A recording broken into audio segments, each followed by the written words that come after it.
اللہ پاک مشائخ اور علماء کی آمد ہم سب کے لیے باعث برکت باعث رحمت بنائے۔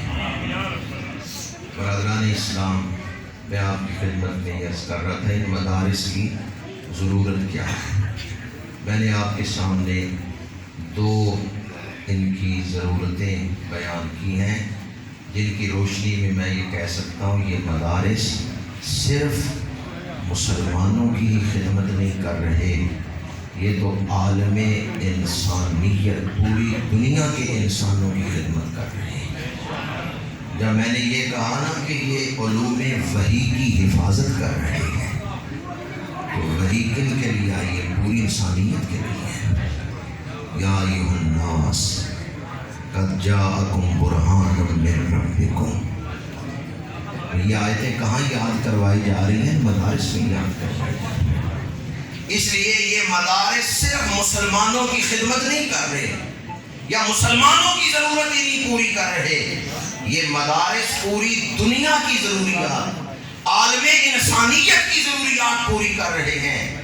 وحی صرف مسلمانوں کے لیے نہیں نازل ہوئی، وحی کا مخاطب پوری دنیا کے انسان ہیں۔ اور دوسرا یاد رکھیں، روح مسلمانوں میں بھی ہے، روح سکھوں میں بھی ہے، روح ہندوؤں میں بھی ہے، روح عیسائیوں اور یہودیوں میں بھی ہے، پر روحانیت صرف اسلام میں ہے۔ روحانیت صرف اسلام میں ہے، لیکن روح تو سارے انسانوں میں موجود ہے۔ تو ہر روح کو روحانیت کی ضرورت ہے، ہر انسان کو اسلام کی ضرورت ہے۔ اس لیے یہ مدارس جو ہیں انسانی ضرورت کو پورا کر رہے ہیں، یہ ہدایت کے مرکز ہیں۔ خوشا مسجد و مدرسہ و خانقاہ کہ دربے بود کیلو کال محمد۔ مولانا جامی فرماتے ہیں مسجد، مدرسہ اور خانقاہ یہ تین مراکز خیر ہیں جو ہمارا تعلق رسول اللہ سے جوڑ دیتے ہیں۔ کتنے مراکز خیر ہیں؟ ان تینوں میں مرکزیت کسے حاصل ہے؟ مسجد کی ساری ضروریات، امام، خطیب، وہ کہاں تیار ہوتے ہیں؟ مدارس میں تیار ہوتے ہیں۔ مسجد کو ضرورت ہے امام کی، خطیب کی، وہ یہاں تیار ہوتے ہیں۔ رمضان شریف میں پوری دنیا کے اندر حفاظ قرآن پاک سناتے ہیں۔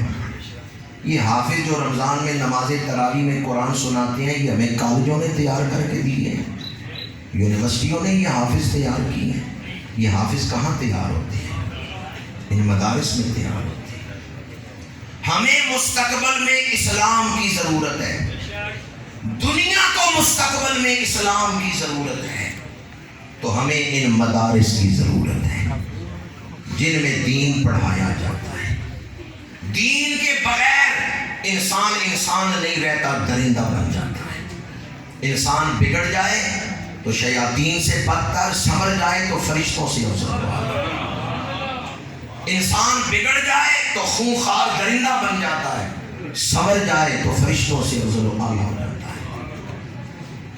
اب انسان کو بگاڑنے کے لیے تو اربوں روپیہ خرچ ہو رہا ہے، سنوارنے کے لیے کیا آپ کر رہے ہیں؟ انسان کو سنوارنے کے لیے یہ مراکز خیر ہے، خوشا مسجد و مدرسہ و خانقاہ۔ معاشرے کی اخلاقی تربیت کے لیے ان مدارس کی ضرورت ہے، معاشرے کی علمی پیاس بجھانے کے لیے ان مدارس کی ضرورت ہے۔ اگر یہ مدارس نہ ہوں تو معاشرے میں اخلاقی ابتری ہو۔ ابھی یہ مدارس کام کر رہے ہیں پھر بھی اتنی اخلاقی ابتری ہے، ذرا سوچیں اگر یہ مدارس نہ ہوتے پھر معاشرے کا حال کیا ہوتا؟ مساجد اور خانقاہیں نہ ہوتی پھر معاشرے کا حال کیا ہوتا؟ تین ضرورتیں میں نے آپ کے سامنے بیان کر دی، چوتھی ضرورت بیان کر رہا ہوں۔ کالجوں یونیورسٹیوں میں جو علم پڑھایا جاتا ہے اس کا تعلق محسوسات، مدرکات، مشاہدات کے ساتھ ہے،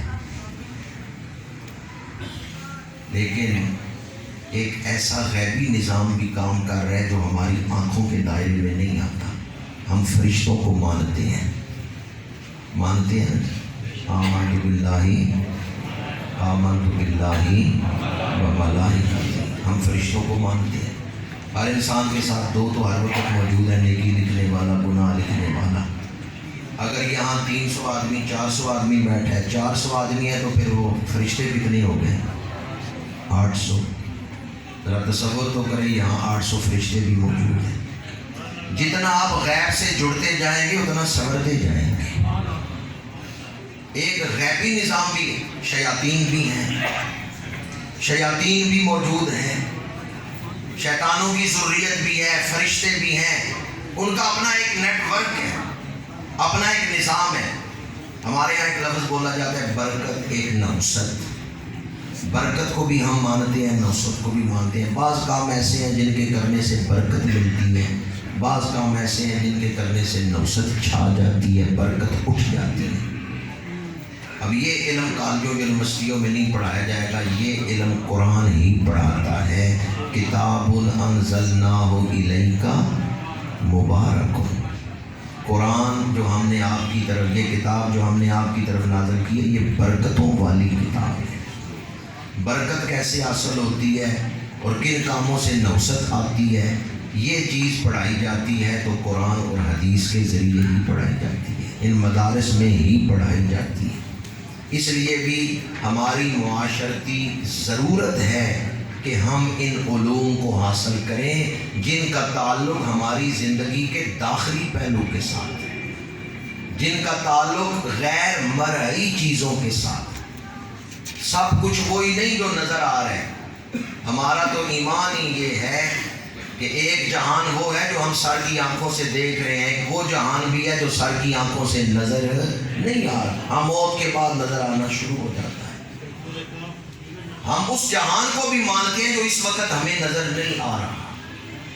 اب موت کے بعد کیا مراحل ہیں اور انسانی زندگی کا اصل مقام کیا ہے اور اس وقت انسان کس مقام پہ ہے، یہ سارا علم ملے گا۔ زندگی کا راز، زندگی کی منزل، کامیابی کا راستہ، تو یہ سب کچھ ان مدارس میں ہی ملے گا، قرآن کے علم کے ذریعے ہی ملے گا۔